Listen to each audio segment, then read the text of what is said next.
Boys and girls, today we're going to talk about how to use scissors correctly. 2 fingers on the bottom and the thumb on top. Open the mouth and go chop, chop, chop. Boys and girls, our scissors are only going to chop paper. They are not for cutting hair, cutting clothing, or cutting our desks. I'll be showing you how to hold them correctly and cut correctly. I'll also show you how to carry them in a safe way. First, I'm going to show you how to carry scissors correctly. If for any reason you have to walk around while carrying scissors, you should carry them like this, keeping this pointed part covered.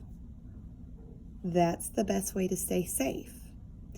Now, when you're ready to cut, you're going to have your thumb on the top here and your 2 fingers on the bottom. Your thumb's on top. You're going to pick up your paper. I'm going to hold it with my other hand and then close it. I'm going to open it up and slide forward so that I can keep cutting. And I'm going in a straight line.